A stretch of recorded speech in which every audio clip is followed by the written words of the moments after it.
Coach, man, another exciting Friday night in the books, and this time it was the opening round of the state playoffs and the FIT on Thursday night. Man, we had a great slate of games. Really excited because we got to be a part of the live stream of at least three of those matchups. Had Jefferson County versus Wildwood last night in a great opening round of the Florida Invitational tournament for the Rural Division. Then tonight, we got to witness Florida High taking on Baldwin and Maclay going up against NEFI out of Jacksonville. And man, a great opening slate of games. We saw some surprises too, Coach. Yeah, I know you happy, Mark. I won't give it away right now, but I know you very happy about what happened tonight, and it wasn't unexpected because some of these teams, Jekyll and Hyde, they play well one night, play bad the next, and some great games, and then some blowouts that really, you know, wasn't very good for the home for those teams that had to play. And with the system that they put in with the FHSA, the point spread it tended to be exactly like it was supposed to be. Yeah, we try to look at how things are matched up, especially with the seeding, and it's really hard to go off of the numbers when you get a chance to really see some teams play in person.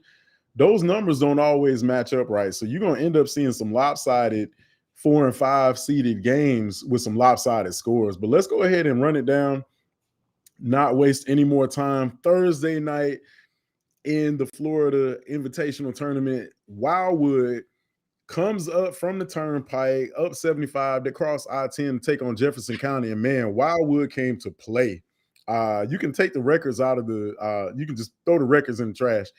And it's mostly because I feel like there's a different atmosphere. It's just playoff football. I don't care what your record was. If you in the playoffs, you just up for the game. And in this particular matchup, there was just an amped up energy on both sides. Both teams traded blows in the first quarter, back and forth in the beginning, before Jefferson County, in my opinion, really gave up too many big plays to Wildwood passing attack. They were constantly getting behind the Jefferson County secondary. And, I give my kudos to Coach Bright. Really has the program headed in the right direction. But the benefit is that you get an extra week of football with your guys. So all of these underclassmen, you get one more week of football, one more week of practice. It counts, especially going into the offseason. But Tigers end up on the losing end of this one, falling to Wildwood. Winner of that game ends up at Fort White next week. So Wildwood came in and really just made the most of their opportunities. Jefferson has some shots, but man, too many drives that did not end up in the end zone, just weren't able to convert on third down. And that was pretty much all she wrote. But again, looking forward to what Coach Bright is going to be doing with this program in the near future. Yeah, Mark, he came in with a lot of enthusiasm coming from the Madison culture. He wanted to bring that culture there to Jefferson County, and it takes time. You try as hard as you can. Kids been under 2 or 3 different regimes, and it'll take time. Maybe a class or two, but they are headed in the right direction. I like the enthusiasm of the young man, and I'm pretty sure they have a better season next year. They had some injury problems this year also during the middle of the season, and had missed a game because they didn't have enough guys to fill. Just I think they only had like 13 guys. Now you can't go into a game with that many players. One injury and you got to forfeit the game anyway. So good luck on congratulations. Got a little chance to play a little extra ball, and then next year there's always next year. You got a nice group of juniors who've been under your tutors for at least a year. Yeah, for the Tigers, really, it's about taking advantage of just the extra playoff football time. And, anytime you get a chance to play more than just a regular scheduled 10 games, your program is just going to get better. Meanwhile, across the way, also on Thursday night, Central, Wewa Hitchcock linked up. And that's just a rematch. These teams just played each other to close out the regular season. Then they had to play each other again. Same result as Central in a close one by a touchdown and 2-point conversion. Downs Wewa Hitchcock ended the Gators season 28-20. This one was a more exciting matchup that I had my eyes on. The Timberwolves go down into the Tampa area, taking on Palm Harbor University, and come away with a big 41-24 win. And man, don't look out now, but the Timberwolves get a home game next Thursday night as they will be taking on the Land O'Lakes Gators out of the Pasco County area. And man, this is really exciting time for Coach Reagans and his group. Yeah, you saw it this year. They had a few bumps in the road, but you saw the improvement. Team would have been a scary team in the regular FHSA tournament, but they're getting to play some extra ball in the FIT, and I think they're a scary team. They could win it all in that tournament. Yeah, Chiles, really, in my opinion, this is one of the more dangerous teams. If it weren't for just the I would say just the special teams, and really it was an overtime kick that was not good. That probably kept them out of the playoffs, because this is a playoff caliber team in my opinion. But they're making the most of their invitational brackets tournament. And for the Timberwolves, this is exactly what I expected to see from this team, is for them to show up in a dominant fashion. I expected them to take that opening round win. But by virtue of just where they fall in the bracket, they get a home game next week, and that's going to be awfully exciting. 4 Quarters Online looking to be on hand for that one as well. But also moving around in Class 5A, Mosley and Lincoln. And this one we had circled. This was just a heavyweight fight. Mosley jumped out to a very, very big lead, really led most of the game. And then, man, that Trojan magic, man, it's in there. They just find a way, and Lincoln crawled back into the driver's seat, took the lead late, and then Mosley went right down the field with a late touchdown scoring drive to close the door on the Lincoln Trojans in their season. Mosley takes it 33-30 over Lincoln. And I expected to see the fireworks in the game and expected it to be a little bit closer, but man, Lincoln waited until arguably maybe a little bit too late to turn on the Jets and start putting some points on the board. Gave Mosley a heck of a scare late in the ball game. And really for both teams, I think Mosley just dialed it back to last year. They had a great season and had the opening round exit, and they were going to be willing to do anything to avoid that history repeating itself.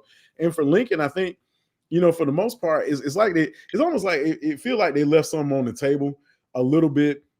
This is a team that really started out hot, had a great I would say they had great weapons all across the board, but the ground game never really got consistent enough to kind of propel them into the next level. But no worries, the Trojans will be back next year. They got a ton of talent returning. This is just one of those where, unfortunately, two juggernauts just go at it in the first round, and somebody has to advance to the second round. We'll be seeing Mosley advancing in the 5A bracket. Friday night, rural football is man, I wish I could have made it out to one of these games, but we're going to catch up hopefully on some rural football next week. But Taylor County downs Trenton 28-7, and that's going to set up a heavyweight fight against the Pahokee Blue Devils next Friday. So that's going to be a big one. But Taylor County secures the victory in the opening round against Trenton 28-7. Blountstown handles business against Jay, blanking the Royals 38-0. Tigers started out hot. This is what we expected. They're the number one team in the rural classification, and they took care of business. Now, this one we had this one circled because we saw Chipley and Lafayette go at it. And really for Lafayette in that Chipley game, they were so closely matched, and we were seeing 2 9-8-1 teams at that time. Chipley won on the road in a very tough environment. So I thought this game might be a little bit closer. Man, the formula that Madison has with top loading that schedule and just finding a way to get into the playoffs and taking on all those heavyweight teams paid off dividends as the Cowboys blanked Chipley on the road, 43-0. And you talking about, I don't know how many times we can use game of the century, but undefeated Blountstown and Madison County will be meeting, locking horns in the second round, and that's going to be an absolute dynamite game. Mark, that going backwards, watching Madison play Chipley, it really was never close. Chipley never could get this stuff together, and Madison just manhandled them, which was unexpected. We saw Chipley play this year. Wasn't expecting Madison to do that to him. But that game next week with Blountstown, everybody has an opinion. Madison playing a tough schedule, had only won 5 games, where they played some great teams during the season. Going into Blountstown is a hard place to win. I mean, I'm excited about that game. That should be on regular ESPN TV. That's going to be a tough. The defending state rural class champions, Madison County Cowboys, taking on the number 1 seed Blountstown Tigers in Blountstown next Friday. It's going to be all hands on deck for that game. I don't know what you're going to be doing, but you need to be logged in. 4 Quarters Online looking to be there on hand for that one as well. Chiefland. We had a chance to see another upstart team in the rural classification. Took on Sneads, and they downed the Pirates 44-6, as Chiefland will be moving on into the second round. This one was a little bit close in the first half before Baker pulled away the undefeated Baker Gators 35-0 over the Liberty County Bulldogs. And, definitely hats off to Liberty County for the kind of successful season that they had, being able to look at what Coach Tranquil was able to do this season. Has his program headed in the right direction. Has really revived things over there in Bristol. So no place else to go but up for the Bulldogs. But their season comes to an end tonight, falling 35-0 to Baker. Williston downs Lafayette 42-14, and the Red Devils will be moving on as they close the door on the Hornet season. In Class 1A, Maclay, we had a chance to be on hand live for this one out on the north side of town off of Meridian Road. The Marauders handle business against NFEI 39-18. And the Marauders really played bully ball, very physical, as they were able to pull away. I think that was Bashir's had 4 touchdowns on the night. So a great night for him and the rest of the Marauders, as Maclay looks sharp heading into the second round. It'll be a tall task, but the Marauders really have turned themselves into one of the best in the state in the Class 1A. They were really a touchdown away last season, a 1 quarter away from being able to secure a state title berth. And this says a lot about this young program. Mark, they, like you said, they got it was sort of a surprise after having 3 different coaches over the past 3 years, being able to continue the winning ways they had, which is not easy. Usually when you change regimes, things get a little bit more difficult, but they didn't miss a beat. And look, they're going into the second round of playoffs, which is at the beginning of the season, you want to question it with the regime change. Good luck and great. I don't have the brackets in front of me. You know who they have to play, but I'm sure. I think they're playing Trinity. Yeah, I think it's Trinity Christian. Will be a rematch of the state semifinals last year. That's a heck of a second round team to play. They've won, I forgot how many state titles in the past. So good luck, coach. I think this team is headed. You might say they're on the right track. They already were headed in the right direction.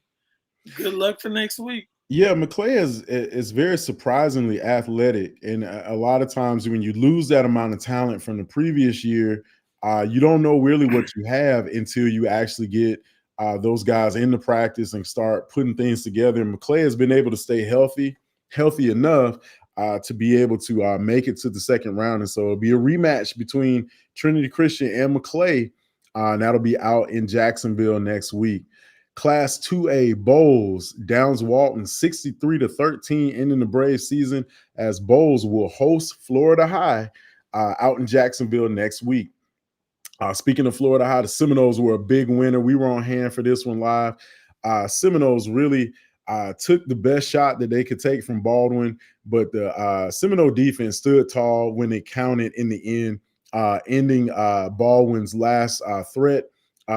Seminoles went up against a great quarterback and a great wide receiving core and were able to shut it down. So the Seminoles, and a lot of what we saw was they're doing like Madison, top loading that schedule. Not really anything that Florida hasn't seen. So they'll be going up against one of the top 5 teams in the state in Bolles next week. But Seminoles are definitely battle tests. It's just whether or not they can survive some of the injuries. They've lost quite a few talented guys this year. And honestly, I don't know that Florida High will be at full strength come next week's game, but it will definitely be one where this team won't be fazed by anything that Bolles throws at them because they've seen it all. So Florida High, a big winner over Baldwin, 42-31. They'll be taking on Bolles next week. Pensacola Catholic blanks Bozeman. Bozeman securing the playoff berth under Coach Pettis, his first year out there in Panama City, as they fall to Pensacola Catholic 48-0. So a tough loss for the Bucks, but again, one of those where we'll see later on how, you get into the playoffs. It's just, hey, you win and you're in, and then anything can happen. South Walton handles Freeport 42-3, and that'll do it for Class 2A as the Seahawks will move on to have a rematch against Pensacola Catholic, and that game will also be out in Pensacola as well. In Class 3A, man, go ahead and cheer, Mark. Hey, go ahead and cheer. Hey, 17-17 is back, baby. Hey, anytime that you can get into the playoffs, and we were talking about this, how Godby, the last game against Dothan may have dropped them, and they were lucky enough to secure that 7th seed spot. And man, they shock the Bay Tornadoes 56-43. And man, the Cougar offense got going, and they just never took their foot off the gas. Man, I was the past few weeks, Godby's really turned it around. They struggled early. And when they beat Lincoln, when they went into that game, they made a lot of changes. These guys, one thing about Godby, they're talented. They're very talented. You got a lot of skill over there. And what I was impressed with tonight was the blocking from the offensive line. They was able to run the ball, and it wasn't nothing Bay could do about it. They were very successful. When Bay would tighten the game up, they would come down and just drive the ball right down the field and score another touchdown. So they never got like you said, they didn't take their foot off the gas, and they continually ran the ball very well. Very good game for the Cougars, and I know you being an alumni, you was kind of happy to see that. But it's always good to see the blue and white take the win. But man, I really was impressed with the way that Godby offense just came alive. Made the plays that they had to make, and the defense really stood tall too. And I think they just put Bay in a very, very weird situation. And the Tornadoes just, as talented as Bay is, they just never really recovered and got on track. High scoring affair, which is what we expected.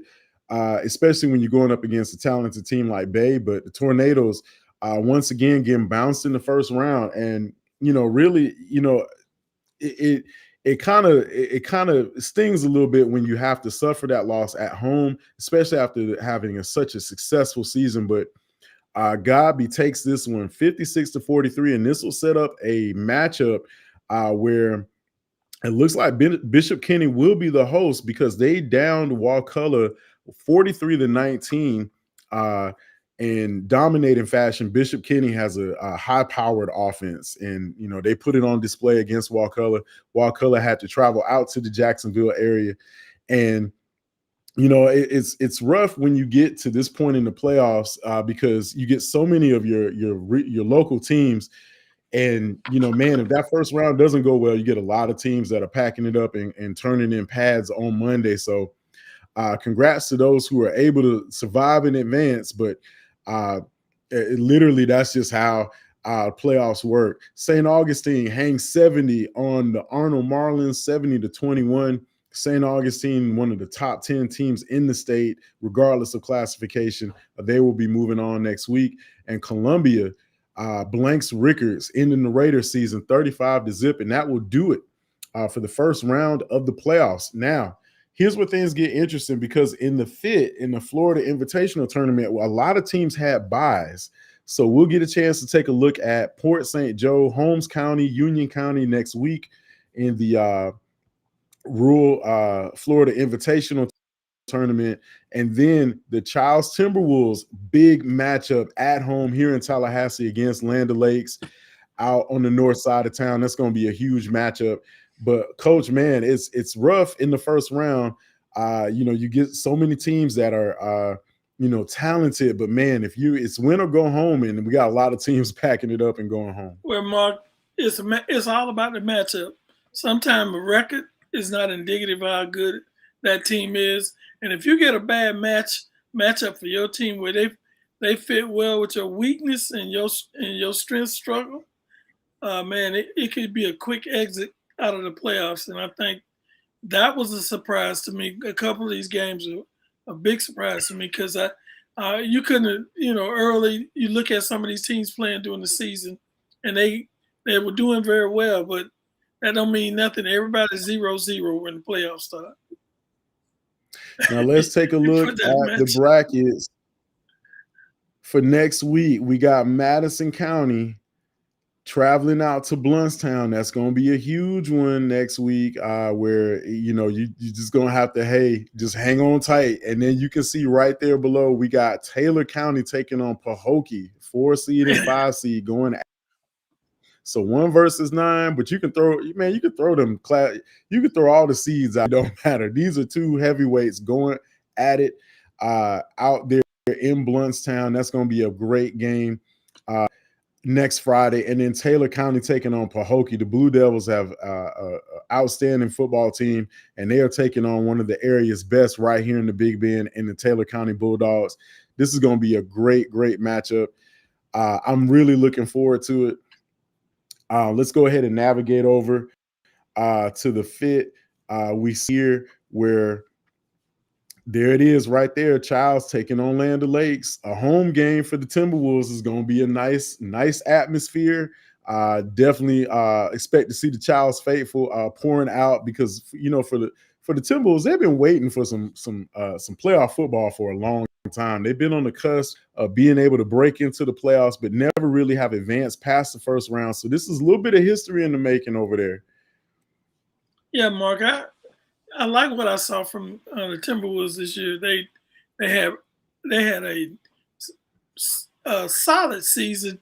A couple of things go their way. They might have been in the FHSAA, but this is a reward for having a decent season. Maybe they'll win the championship in the fit, because they got a possibility. They may be one of the best teams in that tournament.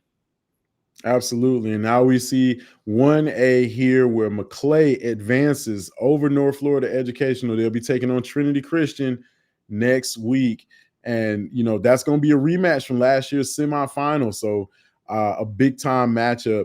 Now, as we get over to Class 2A, we can see here where the Seahawks and the Seminoles, respectively, will be advancing, moving on. Florida High got a tall task next week against Bolles.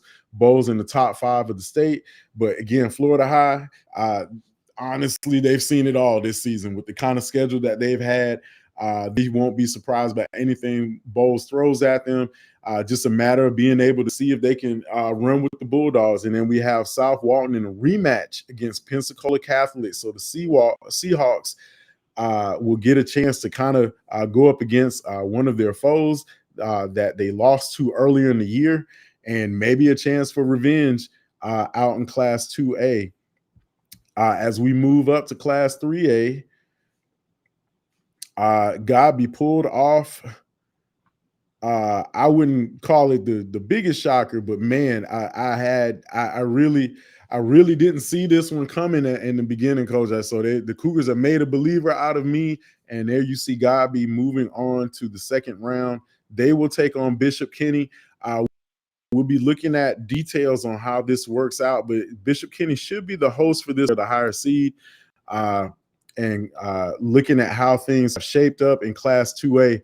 It's really going to be an exciting time for the gang over on 1717 West Star Street. And then as I found out the rest of the playoff brackets, Coach, it's really going to be a great great atmosphere next week. Looking forward to all the games, but that'll do it for this week's edition of Friday Night Finals. Came up with the new name, Coach. Okay. Had to brand it. So we'll catch everybody. Yeah, we'll catch everybody next Wednesday on the Extra Point. We'll have all of the recaps from the opening round of the playoffs and all the matchups broken down for round 2. It's going to be an exciting time. Yeah, John, I'm right there with you. Can't wait to watch B-Town versus Madison. That's going to be epic. We definitely going to be on hand for that one. The crew will be in the building. We'll be live streaming that game to the NFHS network. So if you don't got a subscription, borrow it from somebody else or go get your own, but it'll be one that you don't want to miss. Shout out to our good friend, Jonathan Ferris, man. Hey, appreciate you rocking with us. Hey, Mark, but that will do it. Yeah. Mark, one thing, they don't have to watch it on the stream. They could just drive to Blountstown, but get that about 2 or 3 hours. Get that 2 or 3 hours early. Yeah, you don't have to take off work. I done been to games when Blountstown was in the playoffs before. If you got a 9 to 5, you might want to cut out of there about 4 o'clock. So you can get over there early, get you a good parking spot and something to eat. Now, if you're coming from Tallahassee, you're going to save an hour because as soon as you drive across that bridge, that is the time zone change. So that game will actually be an hour behind. But, hey, it's Friday night playoff football. Can't be in a better atmosphere than that. And also, Taylor County taking on Pahokee is going to be an epic game too. So we got 2 in the rule. Pick your poison, which one you want to keep your eye on. We'll also keep tabs on all of our teams that will be on the road next week, especially our teams going out to Duval with Maclay and Florida High, respectively. It's playoff time in the state of Florida, and you don't want to be anywhere else. Put your basketball games on pause. It's still time for football. But this will be the so this is the end of the opening round of the playoffs. And I'm Mark Adams and my partner, as always, Coach Cofield. This is it. For Friday Night Finals. We will catch everybody on Wednesday nights at 9 p.m. for the Extra Point podcast. We break all of this down, so don't worry about it. If you had a chance to catch all of your teams, we will have all the information for you during the Extra Point podcast. So we'll see everybody Wednesday. Everybody be safe. We'll catch you guys next weekend.